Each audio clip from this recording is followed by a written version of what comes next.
ลูกจะได้กลับก่อนเด้อเราเต็มซ้อซ้ำมือลูกมาลูกอันเนี่ยก่อนพ่ออยากได้เนี่ยก่อนใส่แฮวนึงสักหน่อยคนไปหาโอ้บ่เมื่อน้ำลูกนึงลูกป้องน้ำลายโอ้พี่น้องไหมนิ้วตีนนิ้วมือบักงามโอ้นิ้วมือลูกงามแบบแหลมยาวดีเนี่ยพี่น้องนิ้วตีนนิ้วมือป๊อดจะได้อยู่บ้านได้ลูกเอ้ย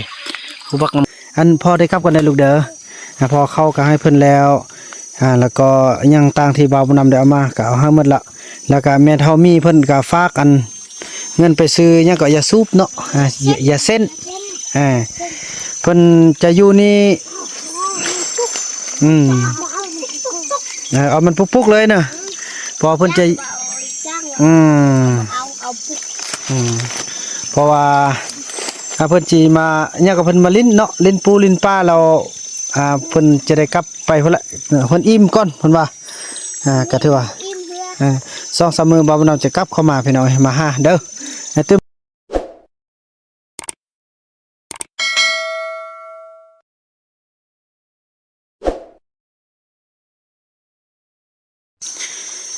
สบายดี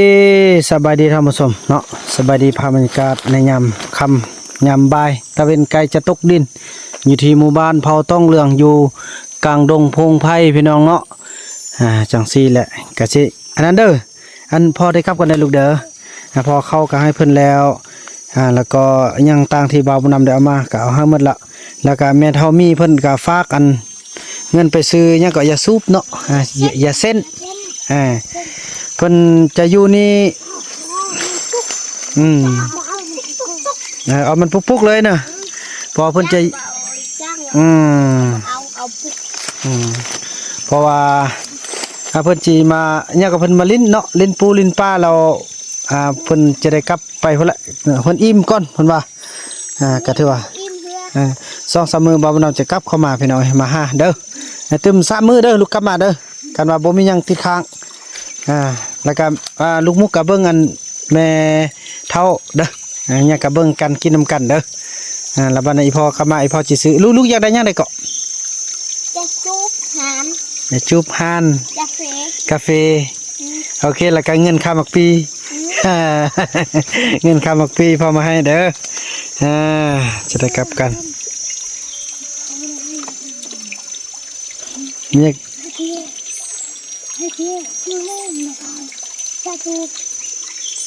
กาแฟยาสูบทานฮะเป็นนัว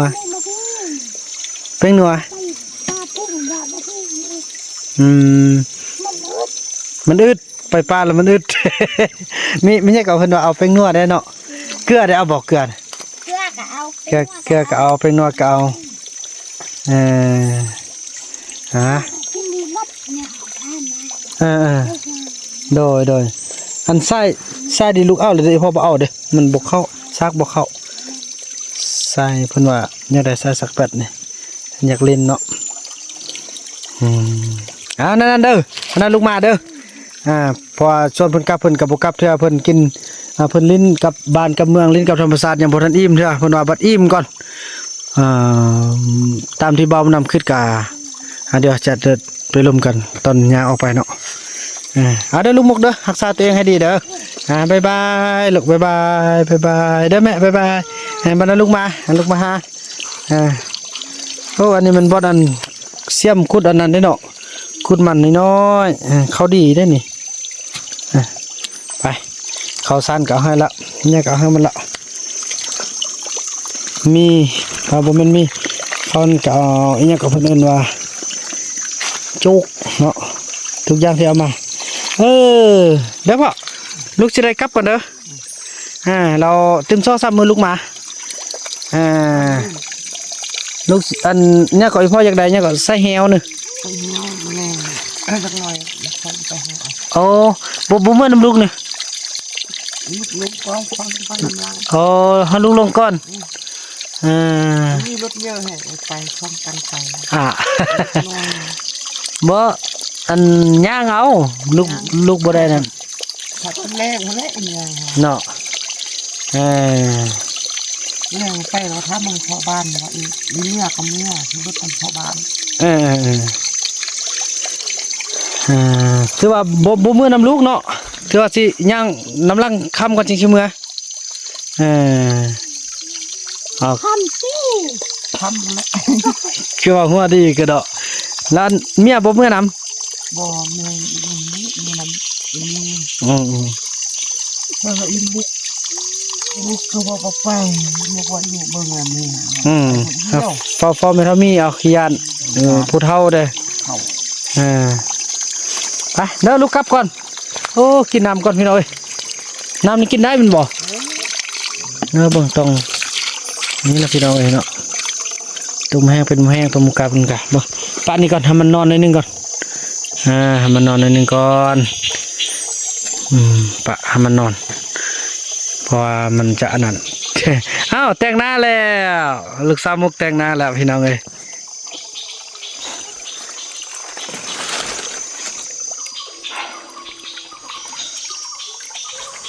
ทากินน้ำเบอร์หนึ่งก่อน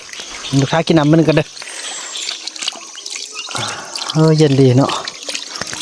บนลูกมุกแต่งหน้าพอทากินน้ำเบอร์หนึ่งก่อนโอ้หูแต่งหน้าแล้วเด้เนี่ยหูแต่งหน้าเต้ ละแม่ เนี่ย แม่ข้าบอกข้าไปเอาก็เขาก็ไม่นั่งยกมือก็ท่าคิดดูละแม่บัดไปแรงบัดไปคนยังคอยท่า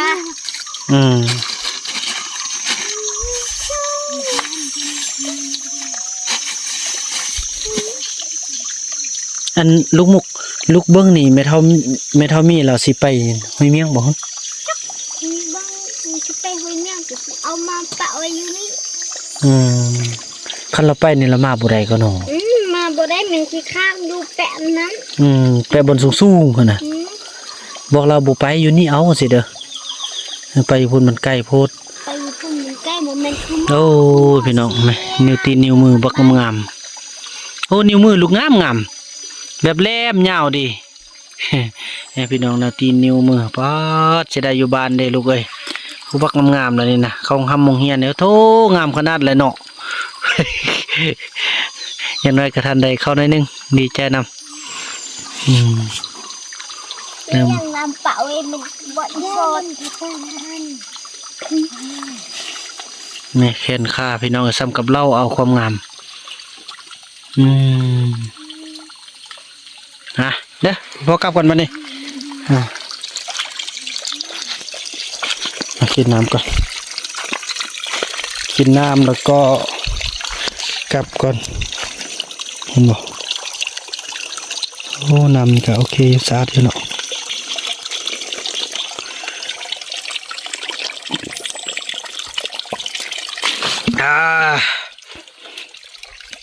ลูกกลับก่อนเดี๋ยวลูกเด้อมาดัดดิพ่อมาพี่น้องเลยโอ้น่าเป็นห่วงโดยเป็นห่วงลูกมุกพี่น้องไปร่วมกันพี่น้องโอ้ร่วมกันต่างอย่างแล้วก็ไปเบิ่งหมู่บ้านที่ว่าสมเทียบระวังหมู่บ้านอันนี้เป็นหมู่บ้านที่เขาเจ้าอยู่เนาะเขาจะย้ายมาอยู่ไหมแล้วก็หมู่บ้านที่เขาเจ้าอยู่แล้วมันใบตองแห้งเรื่องแล้วก็ย้ายมาพี่น้องก็ถือว่าประเด็นที่พ่อมุนไทยบุยักกลับมาในย้อนยังหูบ่พี่น้องเลยเดี๋ยวนี้บ่าวบุญนำหูได้เราบุยักมาเห็นบ่แต่ว่าทั้งที่ว่าเราสิเมื่อได้เมื่อนี้เราสิเมื่อบ้านเนาะเรามาบ้านแต่เป็นยังเราบ่เมื่อนำบ่าวบุญนำก็คือ เรามีสิ่งของนั่นก็คือบางเทื่อก็จะเป็นของอยู่ของกินเนี่ยมันจะเป็นเรื่องซีนสัตว์ป่าที่เขาเจ้าห้าใดให้แหละแล้วเขายานเฮาเห็นพอเขาเจ้าจะไปค่ายหรือไปแลกยังตั้งข้างนอกแล้วเขาเจ้าก็จะมาเป้เอาเข้าหันกราบพี่น้อยนั่นแหละก็นั่นแหละก็เป็นการสร้างบุญสร้างกุศลนี่พี่น้องว่าเรื่องนั้นก็แล้วไปก็มันก็มาต่อเรื่องนี้เนาะต่อเรื่องนี่พาอยู่บนนี้มันคือว่ามีเป็นแปลนไปหมดเลยพี่น้องเนาะแปลนไปหมดเลย อันนี้เป็นบ้านเก่าพี่น้องเอ้ยบ้านที่เขาเจ้าอยู่เดี๋ยวเขาเจ้าก็จะย้ายออก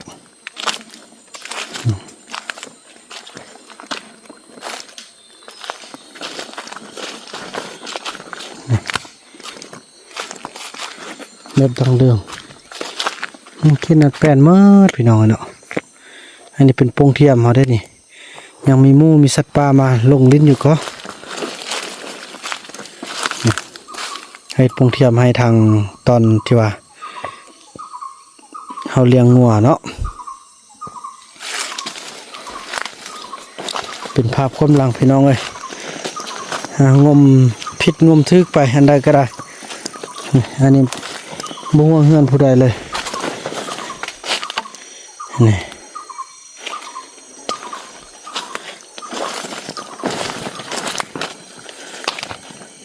แล้วก็ไปเบิ่งกันเพื่อ FC ที่เข้ามาใหม่เนาะที่ยังบ่ทันได้เห็นหมู่บ้านแบบดังเดิมพี่น้องเอ้ยไปเบิ่งนำกันเขาเจ้าใหญ่ขึ้นมาอยู่ใกล้ๆกันนี่เองเนาะ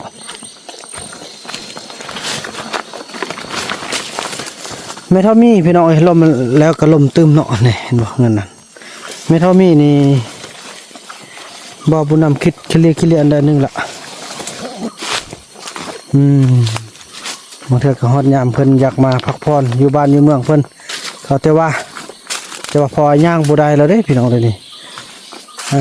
บ่บุญนำสังเกตนี่ต้องพยายามไปห้วยเมียงให้ได้แน่นอนเราต้องไปพี่น้องเอ้ยพอเราตั้งใจไปแล้วแหละอันนี้เป็นนี่เนาะเงินอีกหลังนี่เจ้าอยู่นี่คือเครื่องย่งกับจอมนะนี่พี่น้องนิ่มเสื้อไอเอกบนนี่นะกระเป๋าผู้ใดนี่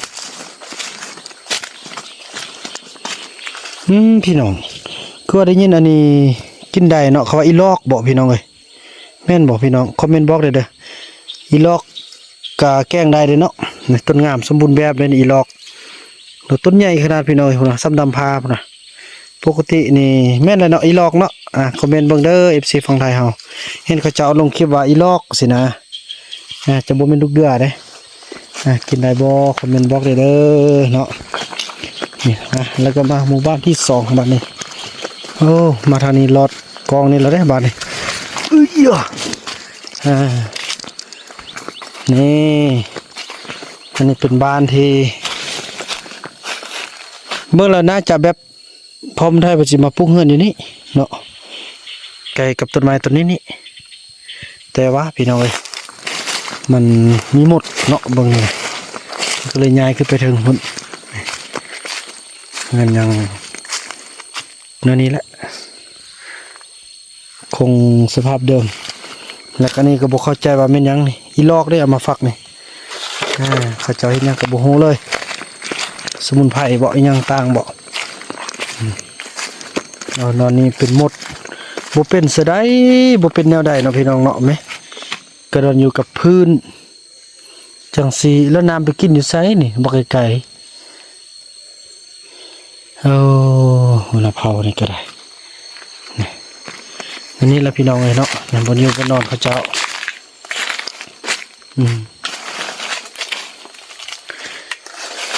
วิธีชีวิตเลือกเกิดบ่ได้พี่น้องเอ้ยเนี่ยนี่ก็เป็นน้องมุกนี่มาประดับประดาโอ้สงสารน้องมุกพี่น้องเอ้ยเสียดายอนาคตเนาะผู้จบผู้งามพี่น้องเริ่มเป็นเศร้าแล้วเป็นห่วงได้อยู่ในป่าเนาะจักจะมีผู้ใดต่อผู้ใดก็บ่ฮู้แล้วเอาแต่ว่าแหละพี่น้องเอ้ยเขาเกิดมาแบบนี้ถ้าว่าเขาเลือกอนาคตเนาะเขาเลือกไปก็โอเคก็ดีใจนำคันอยากให้เปลี่ยนแปลงแบบซาลีได้พี่น้องเนาะวางอย่างยิ่งคงจะเป็นแบบนั้นพี่น้องเอ้ยเป็นห่วงอนาคตของทุกๆคนเดี๋ยวนี้เป็นห่วงอนาคตของน้องมุกหลายที่สุดพี่น้องอันที่1อันที่2มากับแม่ทอมี่แม่ทอมี่กับหัวเท่าแก่แล้วเนาะเพิ่นก็